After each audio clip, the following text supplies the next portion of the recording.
Malkajgiri municipal corporation పరిధిలో 1511 కోట్ల రూపాయలు నగర ప్రజలకు అంకితం చేసే అభివృద్ధి కార్యక్రమాలకు శ్రీకారం చుడుతూ ఉన్నారు. గౌరవనీయులైన ముఖ్యమంత్రి గారు ఆవిష్కరిస్తున్న శిలా ఫలకాల్లో మన ఉప్పల్ భగాయత్లో 98 కోట్ల రూపాయలతో మల్కాజ్గిరి మున్సిపల్ కార్పొరేషన్ భవనము, తర్వాత సీఎం గారు స్వయంగా భారత రక్షణ మంత్రిత్వ శాఖతో భారత ప్రభుత్వంతో వ్యక్తిగతంగా శ్రద్ధతో కృషి చేసి మరి ఏఓసి సెంటర్కి ప్రత్యామ్నాయ రోడ్లు కావాలని 960 కోట్ల రూపాయలతో ప్రత్యామ్నాయ రోడ్డు సౌకర్యము, అలాగే టీకేఆర్ కాలేజీ నుంచి మంద మల్లమ్మ జంక్షన్ దాకా 416 కోట్ల రూపాయలతో ఫ్లైఓవర్లు, 6 లేన్ ఫ్లైఓవర్, 100 బెడెడ్ హాస్పిటల్, 37 కోట్ల 50 లక్షలతో 100 పడకల ఆసుపత్రి. అదిగో వేద మంత్రాల మధ్య మంగళధ్వానాల మధ్య శిలా ఫలకాలకు ఆవిష్కరణ జరిగింది. గౌరవనీయులైన ముఖ్యమంత్రి, గౌరవ ఐటీ శాఖ మంత్రులు, స్థానిక ఎమ్మెల్యే గారు, ఇంకా స్థానిక ప్రజా ప్రతినిధులందరూ పాల్గొంటున్న దృశ్యాన్ని చూస్తూ ఉన్నాం. అలాగే సీఎంఓ, తెలంగాణ రాష్ట్ర ప్రభుత్వ ఉన్నత అధికారులు కూడా చాలామంది ఉన్నారు. స్థానిక ఎమ్మెల్యే గారు, ఎంపీ గారు, పెద్దలందరూ.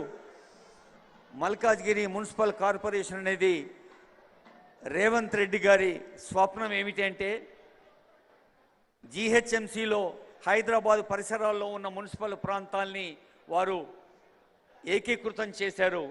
మరి లక్షలు కాదు కోట్ల జనాభా ఉన్నటువంటి తెలంగాణ రాష్ట్రంలో దాదాపు 44% హైదరాబాద్ నగరం చుట్టుపక్కల ఉంది కనుక ఈ సౌకర్యాలు సదుపాయాలు ఎంత చేసినా ఇంకా చేయాల్సి ఉంటుందని భావించి మల్కాజ్గిరి మున్సిపల్ కార్పొరేషన్కు రూపకల్పన చేసిన ముఖ్యమంత్రి గారికి ధన్యవాదాలు చెబుదాం.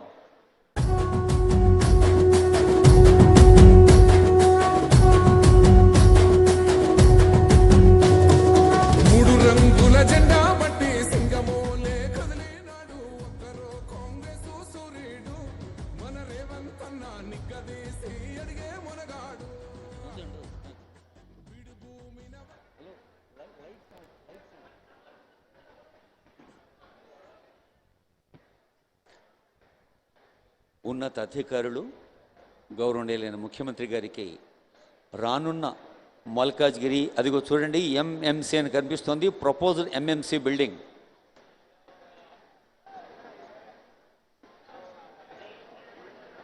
ఎంఎంసీ మల్కాజ్గిరి మున్సిపల్ కార్పొరేషన్ భవనము ఎలా రూపొందనుందో చూస్తూ ఉన్నాం. ఇదే ఉప్పల్ భగాయత్లో వస్తున్న ఈరోజు శంకుస్థాపన చేయబడ్డ భవనం ఇది.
నిలదీసి అడిగే మునగాడు